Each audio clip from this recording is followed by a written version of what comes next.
Children of the night, what music they make. They're all gonna laugh at you! They're coming to get you, Barbara. What's up? I'm not gonna hurt you. I'm just gonna bash you a bit.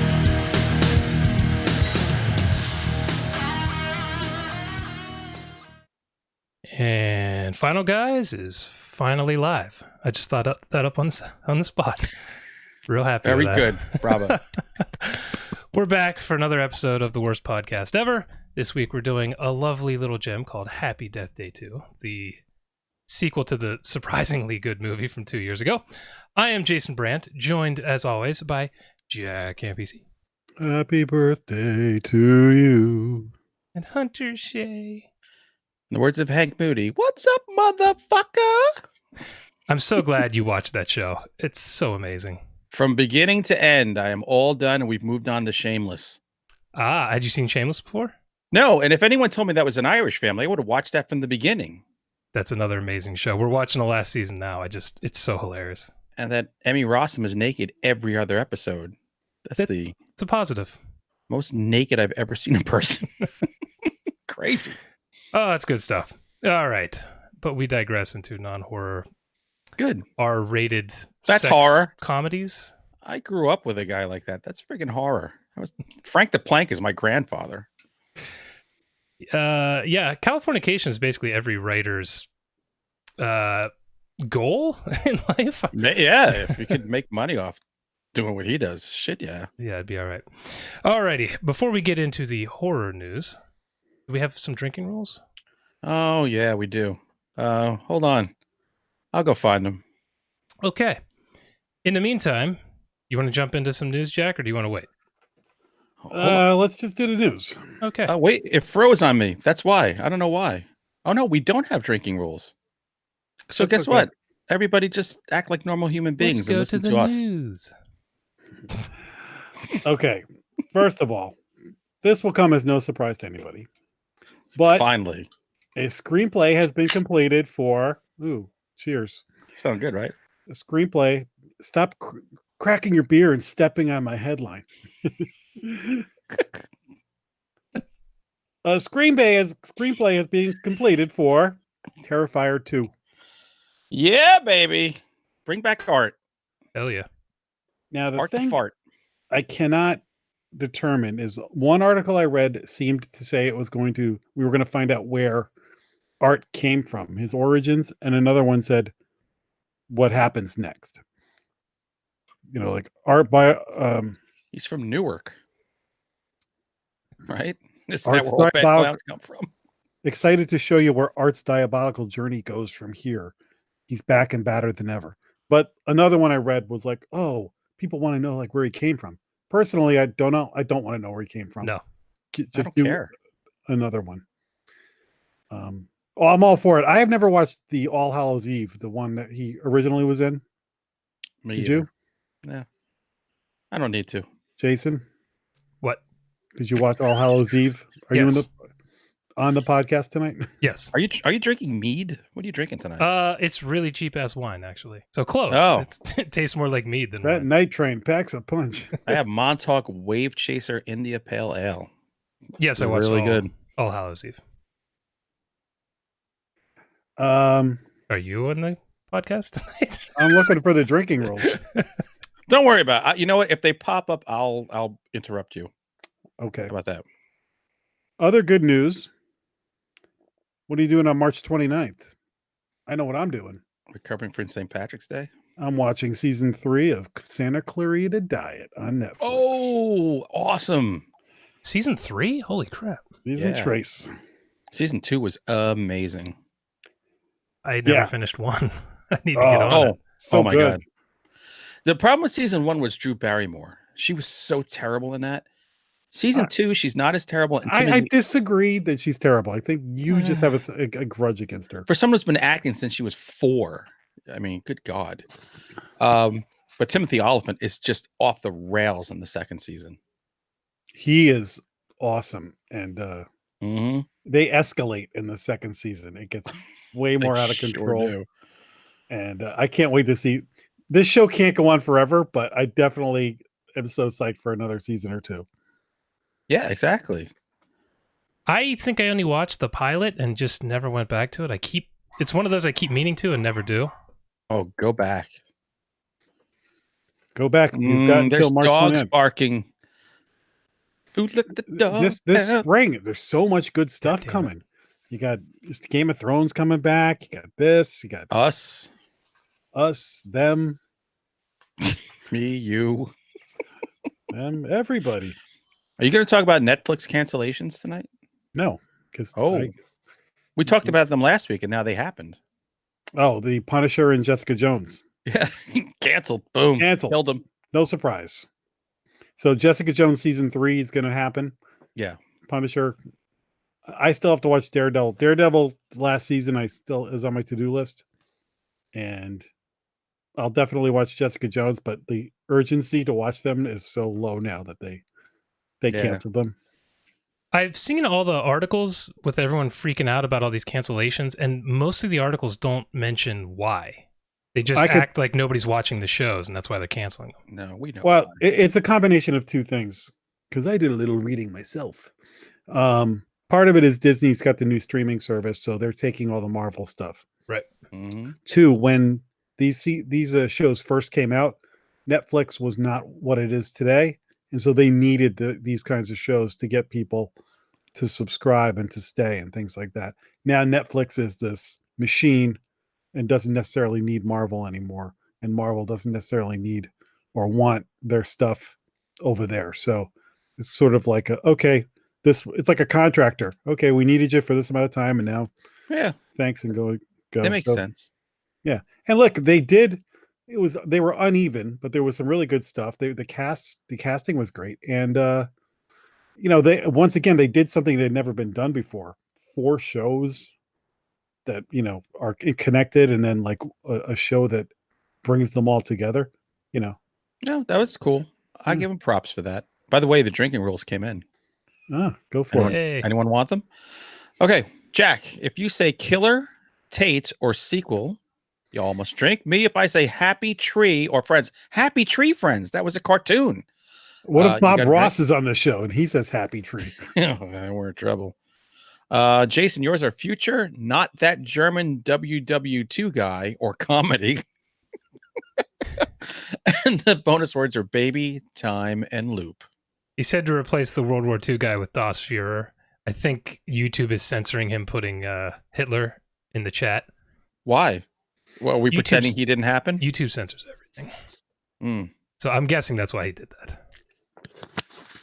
Whatever. Somebody was been paying attention to my Facebook or Twitter feeds. He's bringing that up. It's not stalking. All right. So is that all the news? No, I got 2 more things. Ooh, bring it on. So cover me in it. Once again, try and be funny. Have some conversation here, guys. Let's go. Yes. This is not huge news, but I thought it was interesting. So Blumhouse is looking to make into remaking or getting their hands on Scream and Hellraiser. And combining them? No. Oh, damn it. But that would be great. Jamie Kennedy trying to give the rules of Hellraiser as Pinhead slicing him up. But the headline makes you think like, oh, they're in negotiations. They're not. They've discussed it and they're very interested in it. They're looking into it. We talked it over hot dog wieners. So it's and like beer. It's like saying Jack is interested in being a billionaire. Well, this is what happens when you get your hands on Halloween and you turn it into a giant franchise renewal. Now everyone's like, oh, here's Hellraiser. Take it. Look, anyone should take Hellraiser at this Please, point. God. I'd give Hellraiser to Spike Lee at this point. Just do something with it. Some kids on YouTube could do a better job than most of these movies. Legitimately. Scream. I don't know if we need Scream anymore. We've got the TV show. How much more screaming do you need? Yeah, and movies like this, there's so many movies that play that same game now. Everybody sort of knows the tropes already. So It's At least name Carmen recognition. Electra still looks the same. She could It's be true. back. No difference there. But I would definitely like to see Hellraiser get into their hands. And Yeah. Just to see a Hellraiser movie with any kind of budget would be something Any we've kind never of- seen. Yeah, with maybe Clive Barker helping. That would Anything. be nice. I mean, even the first movie, which everybody loves, did not have much money. The second movie, some of those effects when they're in hell are just mind-bogglingly bad. Yeah. It's still a cool movie, but it's not, Yeah. they didn't have much. If we were going to give that to a modern writer, I would give it to like Edward Lee. I bet he could do a He killer writes job on that. crazy novels, right? Yeah, I think he'd do a great Hellraiser book, both screenplay. screenplay, one of Flashcards. those things with words. flashcards. I've been drinking a long time today. The last piece of news I have, I just saw it, and I had to bring this up. Hunter, you're going to appreciate this. Jason, I don't know if you're old enough to know about this. Do you remember the banana splits, the 1960s? 1 banana, 2 banana, 3 banana, 4, 5 banana, 6 banana. Yes. La la la la la la la la. There were 4, like It's the banana splits. there were like 4 big animals, like in like mascot looking. It's a dog, outfits. a gorilla. I forget what the other 2 were. I got their names here somewhere. And something else. So Banana Splits is being revived as a horror movie. What? Are you kidding me? They were first introduced in 1968. It's a Sid and Marty Krofft gig. The Banana Split stars Danny Kind from Winona Earp as Beth and Finlay Wajabla, I can't pronounce his last name. The Kindness of Strangers as Harley. Romeo Caesar Carriera. There are people in this movie. A lot of weird names. Mouth, you all right? A lot of weird names here. Here's the Banana Splits. Bingo, Fleagle, Snorky, and Drooper. Like I said, there was a gorilla, a dog, an elephant, and something else. I can't remember what the other thing was.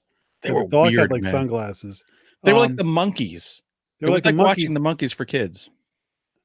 In the upcoming horror thriller, a boy named Harley and his family attend a taping of the Banana Splits TV show, which is supposed to be a fun-filled birthday for young Harley and business as usual for Rebecca, the producer of the series. But things take an unexpected turn when the body count quickly rises. Can Harley, his mom, and their new pals safely escape? I would pay $40 to see that. I'm not kidding. 40 It's going to here, Jason. You don't understand. This is like a seminal part of my childhood, and to fucking put it in the horror world. Oh my god! It's going to be on Warner Home Entertainment, and it's going to be on Sci-Fi. Oh, could be funny. It might be fun. It could be fun. Listen, I'm in. I have to see what this is all about. This is absolutely. I mean, good God. I knew that's a concept I couldn't have even dreamt of. Thank God for like more weed getting into the system here in the country. I just can't tell. It sounds like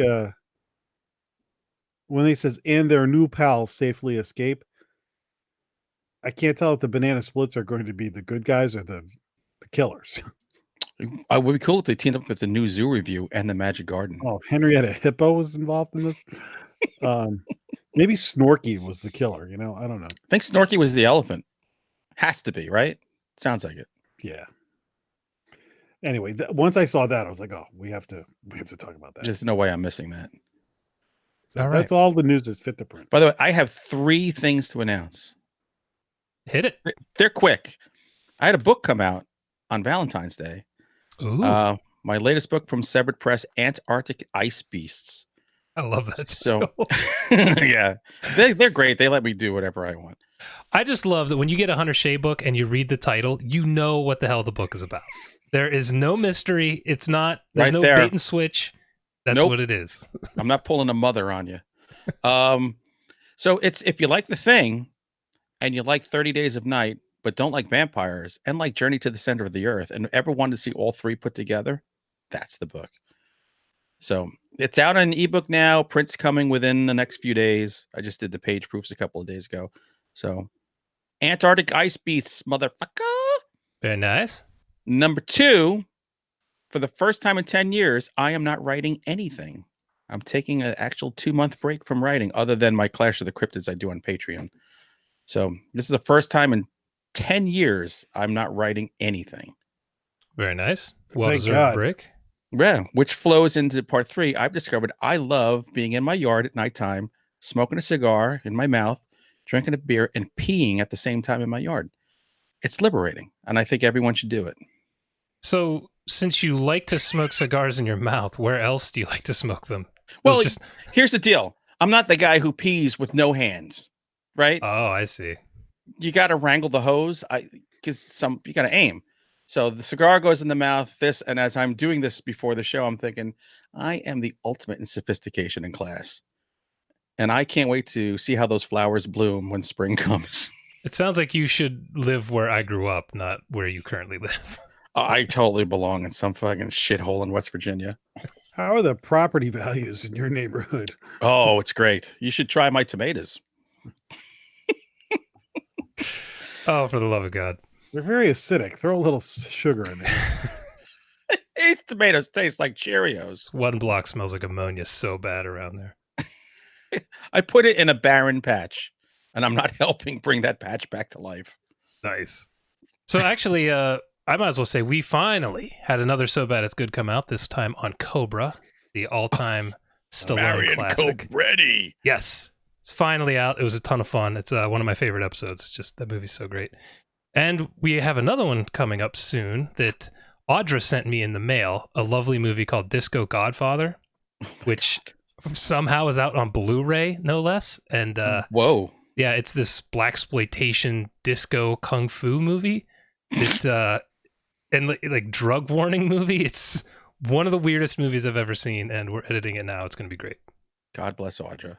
It was a good day when that came in the mail. So I cannot wait to see it, man. all right, let's jump into some horror staff picks.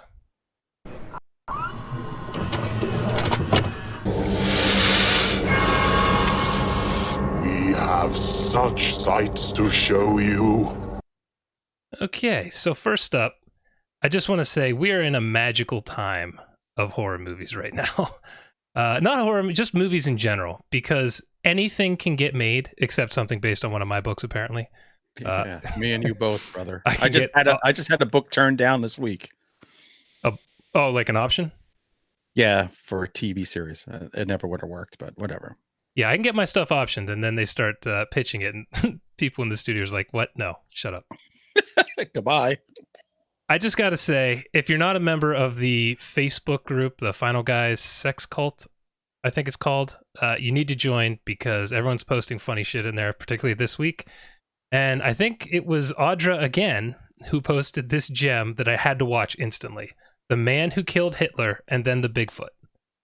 I watched it last night.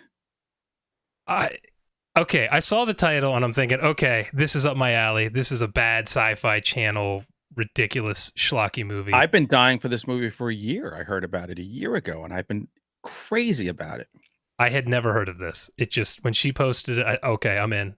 But then I see Sam Elliott is in this. How in the hell do you get Sam Elliott to be in a movie called The Man Who Killed Hitler and Then the Bigfoot? But you saw it, and then when you see it, you understand why he's in it, right? So here's the thing. Not only is Sam Elliott in it, he's nominated for Best Supporting Actor at the same time this movie comes out. It's brilliant. And I just love the guy for signing up. And yes, I have to say, if you go into this expecting a schlocky Sci-Fi Channel movie, you're going to be sorely disappointed. Or like Primal Rage if you expect a Bigfoot movie, you're not going to get a Bigfoot movie. No, you get about 30 seconds of a Bigfoot movie. You're going to get the best written Bigfoot movie that will ever be put on the screen. Yeah, this is not a horror movie. I'm going to say that first up, straight out, even though the title might make you think it's sci-fi horror or something. It's not. It's a drama. Straight up, it's a drama.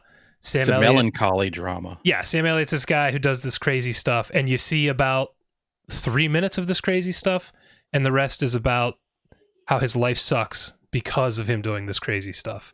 And he just has been cursed throughout his life. And yeah, because it's about ordinary people put into extraordinary circumstances who do something against their very nature for the good of the greater. and he right? suffers for it. Yeah, I mean, And he suffers. that's it. And he's killer in it as always. I mean, Oh, Jesus. that guy could read microwave instructions and I'd be in. He's the best. But I will say, when this movie calls for schlock, which is for about 3 minutes, it gives it to you in spades, particularly in the last act. Motherfucker. With the Bigfoot stuff. Was that Bigfoot the ugliest goddamn thing you've ever seen? It was so ridiculous. I loved every second of it. So recommend it, but don't expect this to be a bad movie. This is it takes itself very seriously despite the title. And this is a movie that could almost make you tear. In fact, my wife did cry in it. Really? Because so much of it's him now as an old man, and he's reminiscing, and you go back and forth to him killing Hitler. It's in the title. The scene, I don't know how much you love. I love the scene when Ron Livingston's in there with the other guy at his dining room table, and he starts to say, "My grandfather told me, didn't you?" And then he starts talking about him killing Hitler, never saying Hitler, and how it didn't mean a goddamn thing. It's the best scene in the movie. It's unbelievable. If Tarantino wrote that, everybody would be tripping over their dicks to praise how great the dialogue was in there. Right? It was sound like a bitter writer whose works just got denied by somebody. Maybe, possibly. No, that scene was just, I had goosebumps watching that scene. And then, he's killed Hitler, and then they have to come back to him because there's a rogue Bigfoot in Canada who has the plague, basically. And if they don't kill it, they're going to have to mushroom bomb Canada. What is the difference between a regular Bigfoot and a rogue Bigfoot? This is a rogue Bigfoot. It's on its own, and it has the super flu or something. Some virus that will literally wipe out mankind, and he's got one of the only blood types it won't affect him. So he's at 75. He's got to go hunting Bigfoot, who is so batshit scary looking because he's diseased. Yeah, his face is rotting out. My God. He looks like a swamp ape. He kind of does look like a swamp ape. And he doesn't have big feet. Didn't live up to his name. So was this one of the movies you were going to talk about? It was. That's why I'm glad we're doing it at the same time, because my wife thought it was boring and too sad, and I loved every minute of this movie. I will say there were a couple times when I started to reach for my phone, and then I had to kind of stop myself. It maybe could have been picked up like 5-10 minutes, but solid movie. Definitely worth a watch. Just don't think it's a horror movie. It's not. Right. But this might still go on my list at the end of the year because there's Bigfoot in it. I don't see this making my list unless this year completely flops, but it could be right at the edge for sure. It's fun. I'm just thinking, writing-wise, it's the best writing I'm probably going to see in the genre or genre adjacent all year. Well, I don't know. I mean, we have It 2 coming up. Well, that's true. So far, nothing has come out this year. So, at this point, anything could be on the list. I've got one movie that's probably going to make my list. I'll talk about later. So, all right, Jack, what you got? I watched a Netflix original called Polar with Mads Mikkelsen. Yeah. Based on a comic book. Oh, yeah. Vanessa Hudgens is in it. And man, did they dumb her down. Some friends of mine saw it and didn't even realize it was her. I mean, she is gorgeous, and you don't even recognize her in it. It is trying to be John Wick and like Smoking Aces with a little bit more sci-fi to it. Oh, God. But why would you give a face like that for that description? It sounds horrible. I'm just thinking Vanessa Hudgens. I'm in. Yeah. They don't quite get there because there's some great scenes in this movie, but it does. Did you ever see Smoking Aces? Smoking Aces is nuts. Yes. When it came out, yeah. And that's a movie. I don't remember liking it. I like that movie a lot. This movie tries to go with some crazy characters and some over-the-top stuff. And sometimes it hits and sometimes it misses. Mads Mikkelsen's really good at it. There's a really awesome scene with a dog. It's kind of You're going to be mad at me when I call it awesome, but my general consensus of this is it's a good Netflix movie. Okay. You'll watch it, you'll enjoy it. You're not going to love it, and you're not Is going to it hate 2 hours long? I don't remember how long it is, but Because Netflix movies seem to be getting longer and longer. I didn't feel like it was. Maybe the problem is sometimes I watch these things late and I get tired no matter how long it is. But I would say it's on Netflix. It's worth a watch when you just want to pop something in. But I don't think it's making anybody's list. But you could do worse than to watch. It's on my movies. list. Jack, at our age, do you find yourself you zone out and take like little 10-second naps several times in any movie, no matter what time of day? Not every movie every time of day, but I will say, like I still hate watch The Walking Dead. I had to rewind part of it because I fell asleep in the middle. I was like, what happened? I love that you hate watch it. Yeah, it's so bad now that but I can't. I'm like, I just need to see this through. You should be envious of me and Jason, who pulled the pin a long time ago. No, you're quitters. That's right. That's right. Damn it. Life is too short. I can't. I hear the pound puppies. Don't worry, I mute it in the actual chat, so only you can hear it. We love the doggies. So anyway, Polar, check it out. It's on Netflix. Amy Poehler. All right. What the hell did I? Oh, I couldn't remember what the hell the movie I was. We're gonna talk about. Okay, Hunter, you go ahead. Okay, well, because we're talking tonight about a slasher movie, I went back. We went to the Alamo. And the Alamo curates a half an hour before you go of all kinds of weird shit that they put up. So they showed coming attractions of 80 slasher movies, and one of them was Final Exam. And I'm like, I haven't seen that movie probably since it came out. And I was like 13 or something. So I went. It's on Amazon Prime, so didn't have to pay a penny. I almost watched that last week. It's so funny. It is like many of the slasher movies that they were rushing into production right after Halloween and Friday the 13th. It's there. You know, it's a slasher movie. It has a bunch of nobodies in it. It's they're on a college campus and it's final exam time. Oddly enough, there's only like 8 kids there. So there's never anybody really in the halls. But here's the best part. It has so many things that you can't do today. Here's one guy. He's like a kind of he's like a frat leader, and he's got to take a test and get an 82. He devises a plan, but you don't know this is a plan. A van pulls up into the campus. 3 guys jump out with AK-47s and start shooting everybody in the quad. They blow 3 guys away, blood everywhere.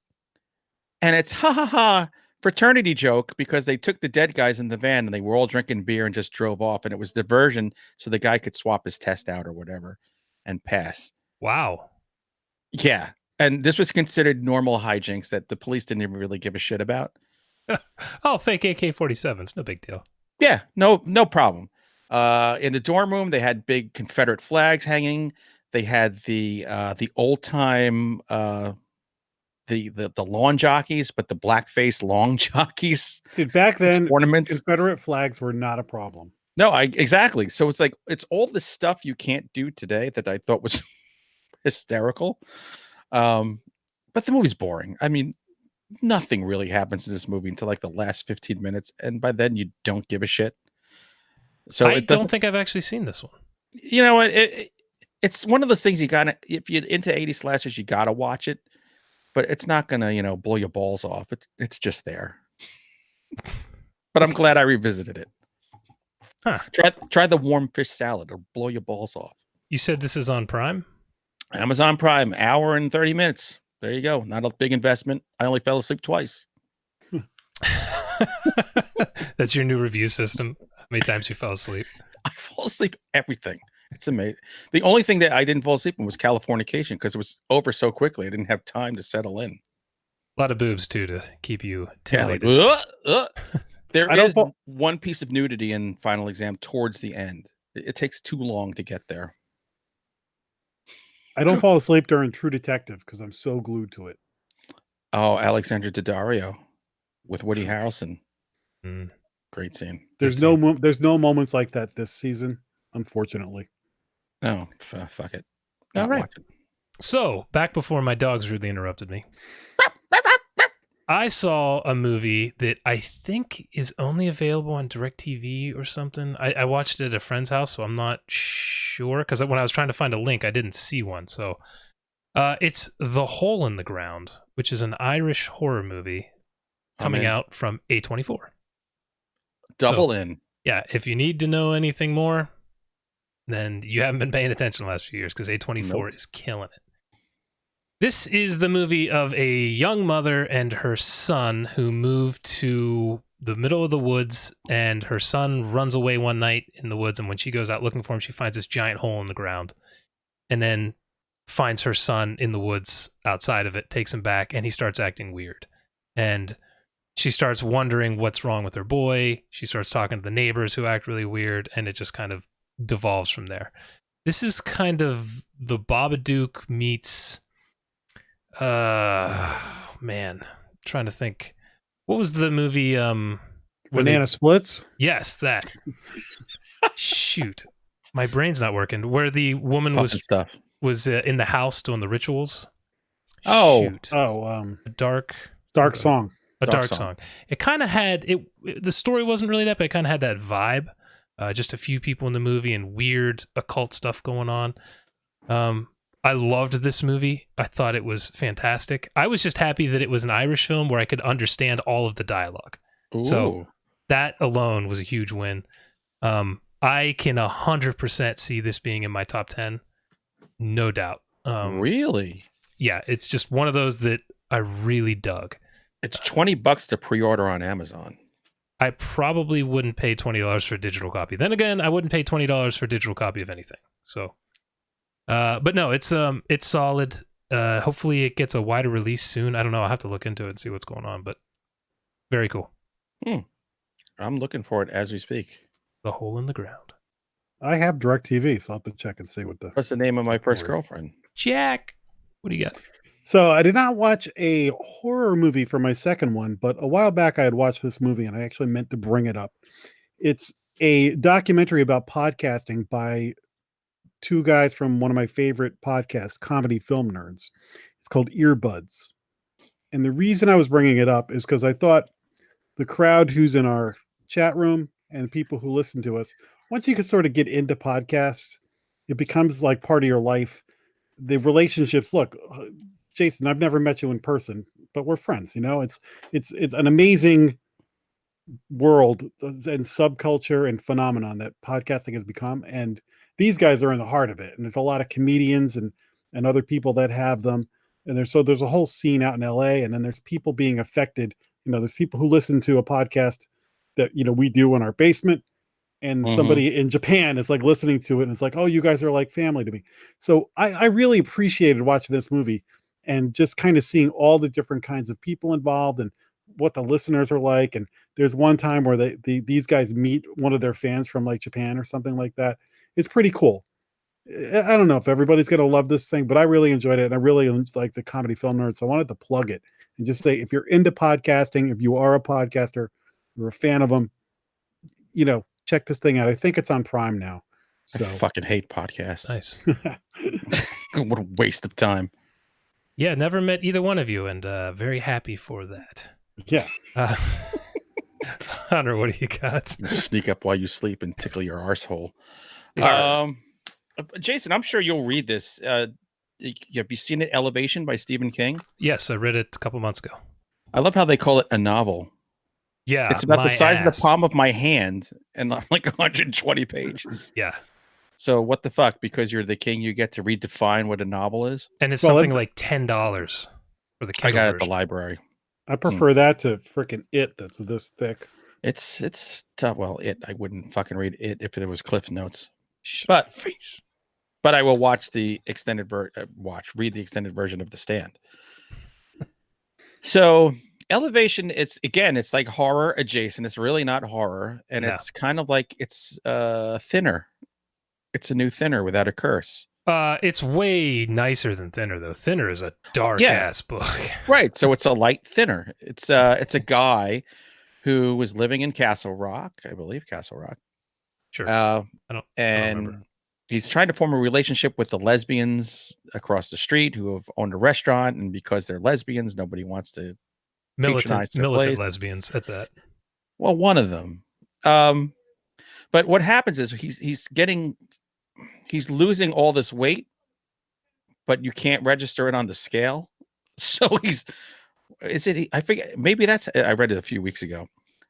No, it's that the scale is going down, but his body size is the same. Right. He still looks heavy, and he's losing a pound, 2 pounds, 3 pounds a day until eventually he's going to float away and be nothing. Right. And it's just kind of like realizing he's on borrowed time and he's trying to do his best, and he runs in a marathon like Stephen King has run. It's a weird kind of book, but it was cute. Yeah. You know, I would have liked it in a collection more, I think. The fact that I didn't have to pay for it was just at the library, and I just picked it up and I read it in literally 2 days. It's it was King, nice. so it's good. It's just it's expensive for what it is. He does a wonderful job of just he's got these townies down, man, and you read one of those books and you slip into that town. And as a person who loves Maine and will eventually live in Maine and die in Maine, I dig all that stuff when he goes back to Castle Rock. So I thought it was sweet. It's impressive how incredibly wealthy and famous he is, but still is able to write characters that are so grounded. It's crazy. He's so good at it. He's still living. He's not living with wealth and fame.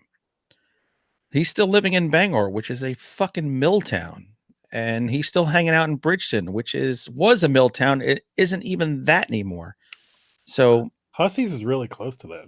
Is it? Yeah. Oh, I got to go to Hussey's. So I should explain what Hussey's is, because it's great. Yeah, tell everyone what Hussey's is, Jack. Hussey's is it's like a general store, and on one of the floors they sell both like guns and bows and arrows and hunting gear and all that stuff, and on the other side of the floor they sell wedding dresses. That's my kind of wedding, man. That's such a brilliant design. That's a wedding where you release the doves and you blow them out of the fucking air. It's in Windsor, Maine. Oh, Windsor. I know where Windsor is. We were comparing shirts earlier. So I have an Amityville Horror. Jason has Die Hard that he doesn't like. And Jack has Hussey's. I got to go to Hussey's. Yeah. If you want to get guys to go dress shopping, there you go. Exactly. It is great. The first floor is like groceries and souvenirs and stuff like that. The basement is like a hardware store. This is sounds like Rennie's, which is a big main store. So it's a total general store. Then upstairs, literally, there's on the right is wedding dresses and all that stuff. In front of you, and then off to the side is it starts with like fishing gear, goes into like bow and arrow and stuff like that, and eventually ends up into guns. And then behind you is like more clothing and stuff like that. Like you can get a Maine T-shirt or orange hat. That's Rennie's. So all right, I know the aesthetic they're going for. That's where I get my cocktail wieners and other things. All right. So on the back of general stores with guns and wedding dresses, my last thing, sort of related, if you're talking Stephen King, is the novel The Fireman by Joe Hill. Hey, he is related. Read it by sperm. Just like his dad, he can be very verbose in some of his books. This was He's getting more so. Yeah, this is a good 750 pages. It's a long book, but also like his dad, he just has something with his style that just keeps me interested. Even if it's a story that I wouldn't typically like, or the length, or whatever the hell it is that I typically wouldn't like, there's something with the way he uses words and language that just works for me. Mm-hmm. And particularly in this one, he had paragraph chunks of one character talking for like 3 pages or something. Just crazy paragraph chunks that I'm like, no one talks this way. Why do I like this? Yeah. So it works. And like all Joe Hill books, it's good. And I think he's only getting better. This is a fun novel. I would definitely check it out. And you can get it at the library. Yeah. At the library. It's about people getting a disease that makes them spontaneously combust within a few months. So I fucking hate that disease. Yeah. The Spinal Tap drummers. Exactly. So, all right. Anybody else have anything? Nope. Crabs. Other than that, I'm good. All right. We'll be right back with Death Day 2. You like scary movies? Uh-huh. What's your favorite scary movie? I don't know. You have to have a favorite. What comes to mind? Jacko, hit us with the description of this lovely sequel to Groundhog Day. First of all, Fucker. you always throw this to me, but tonight when you host, you usually don't go first with the movies. You went first, so your etiquette's all off. Oh, I have to my go God. first. I always have more. He broke etiquette.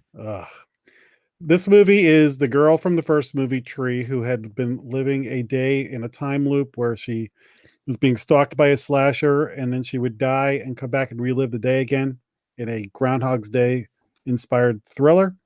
Is back, and something similar is happening, but this time more of the people from the first movie are involved, and it kind of goes in a wackier direction. Yeah. That it does. And they're pointing out, and by them I mean that drunk bastard Sheridan. I think I said Happy Death Day 2. It's Happy It's Death to Day you. to You, which is a terrible title. I wasn't going to correct you. Happy Death Day to you. So, like Jack, it. what did you think of To You? I don't know what I thought about this movie. Thought it was okay.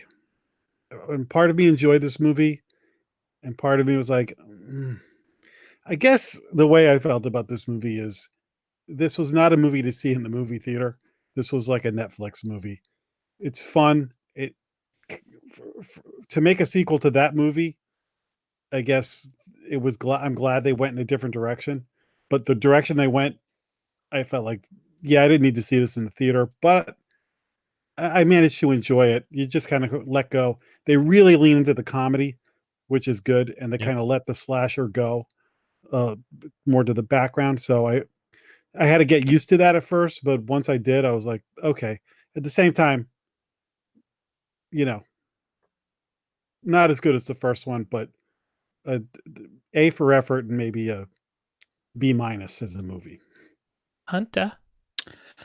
I like this movie. I actually enjoyed seeing it in the theater. By the way, this is made by Michael Landon's son. Really? So yeah, this is Michael Landon's son. So he's I saw done the two Christopher movies. Landon, but I didn't. That's his know that. son. So he directed the first. He wrote and directed this one. Is that the guy who invented the Landon strip? God. Some of my favorite girls have that. Damn. So he just derailed me. I thought it was ballsy to take a slasher comedy and make it a sci-fi comedy. It's not really, the second one isn't a slasher movie, and gave it feels. So I was in the movie with several people in my family. There were 3 generations of us watching this movie, and I had a phenomenal time. Could have been the Wrench IPA I was drinking from Industrial Arts. Might have been, but I didn't fall asleep at one. No, I didn't. Wow, that's high praise. Didn't fall asleep at all, not even for like 5 seconds. I was fully engaged. I thought it was funny when it needed to be funny. Look, if you're going to pull apart the science shit, don't bother watching. Nobody has ever done a movie with time warps and shit like that makes any sense whatsoever. Yeah. So just go on the basis of the acting by the girl who plays Tree. It has some laughs, and it had 2 moments where I will admit this, I teared up. But because it hit on things that get me. So right. I had a great time. I actually had a great time. I enjoyed it. It's not as good as the first, but I really liked it. The movie, the lead girl, I forget her name. Jessica Roth? Jessica Roth. She is a huge reason why this movie works. She was the reason why the first one worked. It's incredible. I looked her up. First of all, she's 32. Yeah. Well, yeah, I can imagine. Well, it's just, it blows my mind how good she is, and the fact that before Happy Death Day, I don't know that I'd seen her in anything, and she is phenomenal. She should be in way more stuff that we see all the time, because she carries this movie on her back and crushes it the entire time. Everything she, like, from the comedy to the pissed off, she has the best scowl I think I've seen in years. And her eyes on the big screen are huge. Yeah, she's great. Were you gonna say something, Jack? I was gonna say she can switch from comedy to drama, or the feels, as you say. That's a real talent, because when you're in the funny parts, you're laughing, and then when the part you're talking about in the movie, she pulls that off, and there's not a moment where you're like, oh, get to the next scene. You're kind of, she pulls it off. By the way, she's going to be in the remake of Valley Girl. No way. Ooh. Yeah, baby. I really like this movie as well, but it took me a little while to, as I think you said it, Jack, to let go of the horror, which this movie is. Calling this horror is it's a stretch. This is a comedy with sci-fi to do. So my issue Fuck them. my issue with going into this movie is I didn't understand how they're going to do a sequel that I was going to care about at all. We talked about this, just even though we all liked the first movie, how did we, like, none of us really, at least two of us, I think, weren't looking forward to going to see the sequel. I was. So the fact that they took it in such a different direction, I think, is what made me like this more than I expected. But it's also what makes it so different from the first that I'm still kind of trying to wrap my head around. But I enjoyed it. I laughed out loud multiple times, which I really don't do in modern comedies anymore. That's why I watch bad movies, because they actually make me laugh, whereas comedies really don't anymore. Schadenfreude. You'd rather watch people fall on their faces trying to make serious shit. All right. So I liked it a lot. It's just, it's not what I expected. I don't think it's what any of us expected. But I don't know. I was along for the ride. You know what? I just wanted to have a damn good time, and it gave me a damn good time. So, and there is going to be another one. Really? Oh, yeah. Yeah, did you stay for the mid-credits scene? I did. Maybe we'll talk about that a little later. But there's definitely... They better not do that. Because Landon had this written when they were doing the first one. So you already knew where this was going. Okay.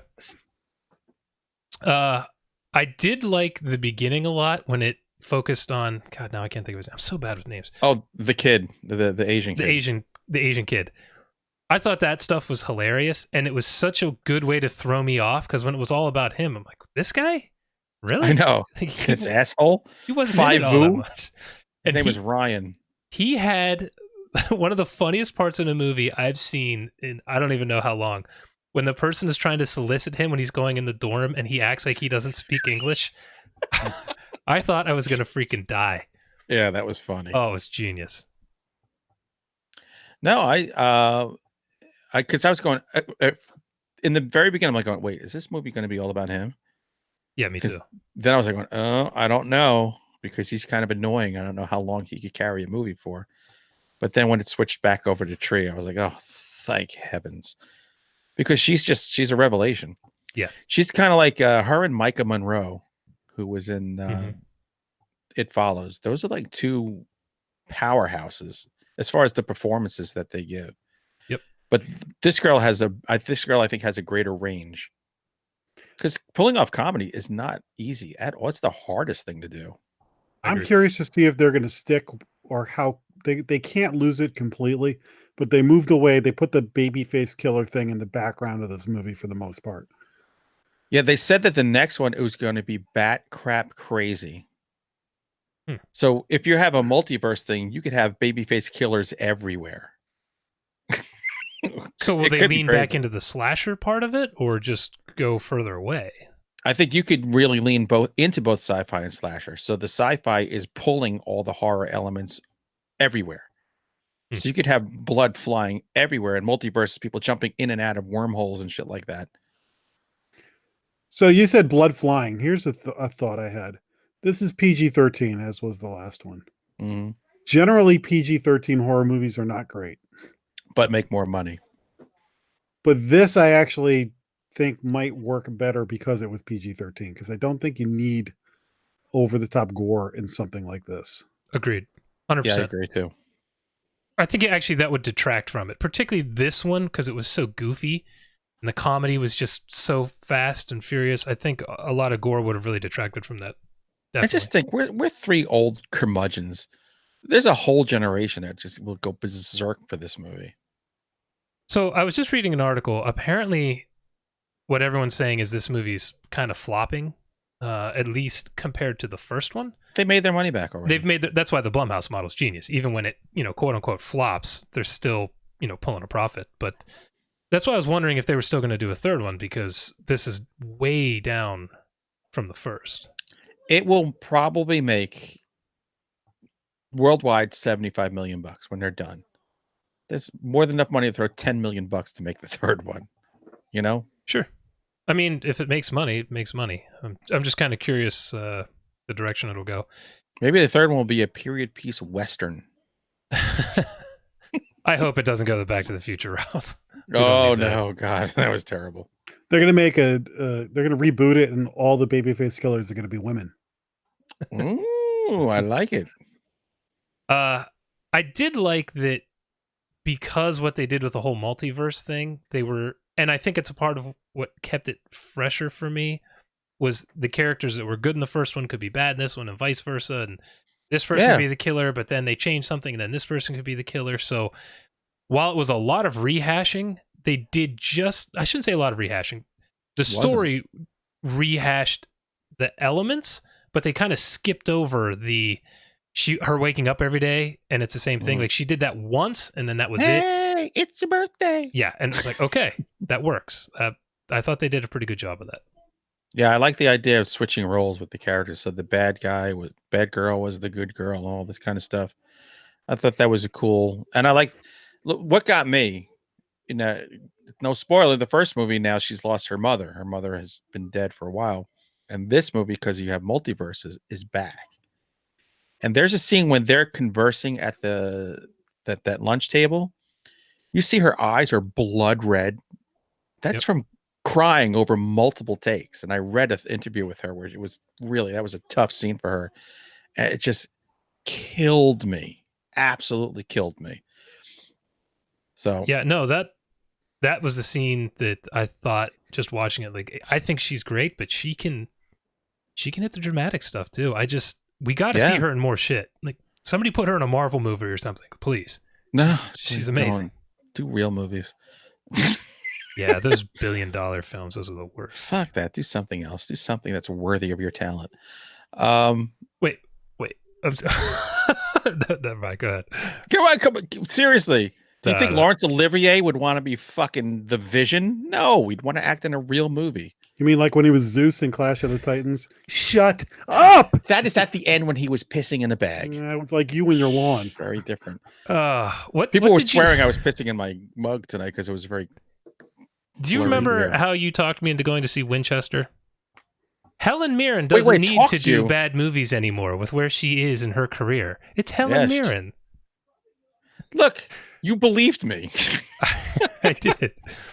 I have agented several books that should never have been published. So let's give me props for what I can do. So you said something before.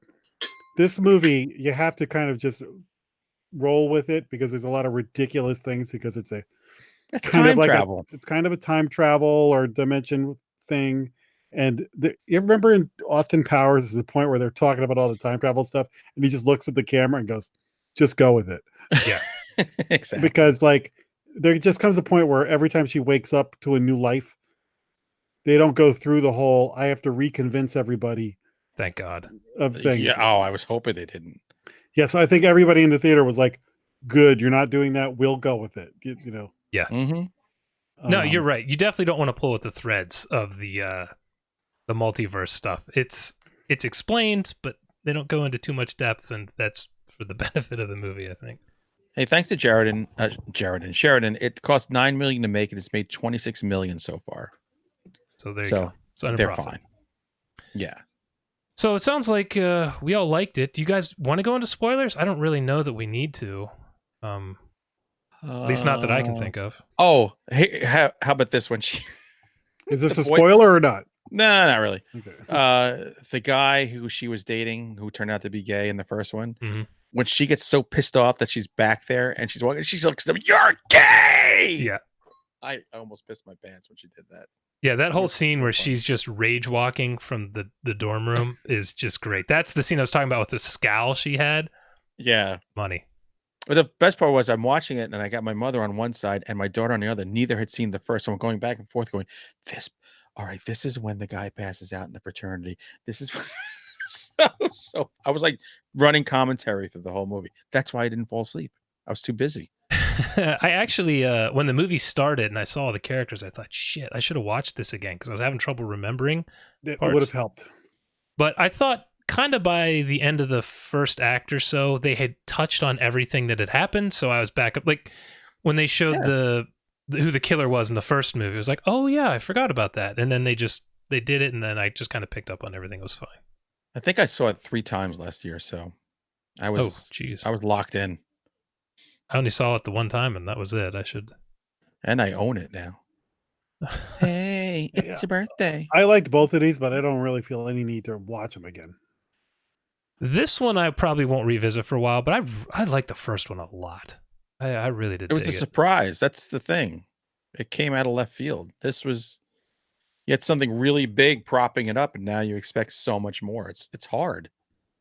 It is. And I didn't expect so much more, though. This is such a weird concept that I was kind of like, why are you making a sequel to this? Leave it alone. And they managed to pull something off that explained why the first one happened. Which in a lot of cases, it's not as good. Like Bill Murray in Groundhog Day, if they ever explained, oh, well, it was because there was a, sissy in the other room, you'd be like, okay, that's not as leaving it to why did she even comments in this like, oh, well, in the first one, I sort of resolved my life issues. I went from being a bitch to learning my lesson and all this other stuff and solving the case. And it's suddenly she's like, oh, so it wasn't that? Yeah. Yeah. It's like I did all that for nothing. Yeah, no, I wasn't looking forward to the sequel just because I didn't understand how you could do a sequel to it and have me be entertained. And I think they just went so weird with this that it kind of worked. And now that I know it's a flat out comedy, I don't really think they need a third one, but if I they think this do, one I'll had give less comedy than the. No way. Because the first one, you kind of halfway through it, you're like, oh, so this is like a comedy. This also had so many more tender, like touching moments. Too. It was weird. There was a lot in here. Yeah, First but of all, at the expense of the horror. I don't know any other movie other than Alien and Aliens that went from horror to sci-fi. Like that sequel's still really hardcore horror too. Like that sequel's scary as shit in parts. This had like nothing. It just had a guy in a mask. That was the extent of the horror.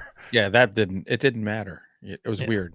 But I give him credit for trying it. Yeah. I mean, this had a comedy montage sequence in the middle that had her jumping out of airplanes in her underwear. And I mean, it really embraced the comedy. Jack and I love that part. Definitely. Yep. That's why I give it an extra star for that. And drinking Drano. I'm like, why would you do that? That was a weird thing. Because she knows from the first movie that the more damage you do to your body eventually starts to break down. So I'm like, why the frick are you drinking Drano? You should just be ODing on sleeping pills every time or something. Yeah, really? Yeah, seriously. Just go steal a gun. Like, what? Drinking Drano? I was like, my God. Is there a worse way to go? Yeah, and it looked like it was still daylight out. I'm like, this is going to take a long time. I mean, what's worse? Being crushed under Nigel Bach? Because those other deaths wouldn't be as funny. Like Jason. Oh, don't make fun of my boy. That's God cool. Damn it! Hey, I did see there's another one coming. Another big bad Ben.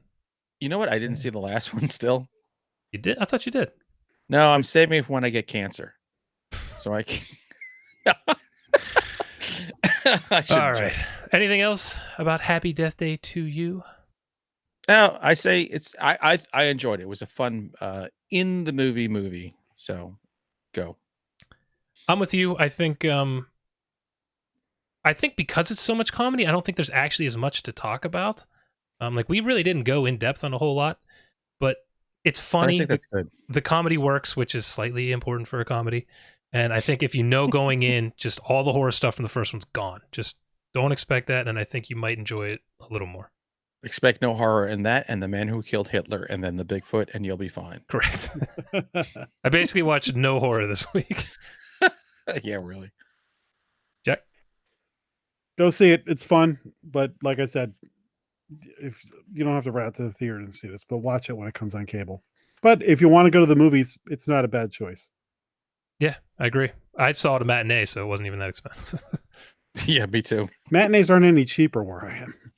Really? I think my matinee was $11. So yeah, that's not cheap. But then I spent $40 in beer, so I really didn't save much. Smooth. Yeah.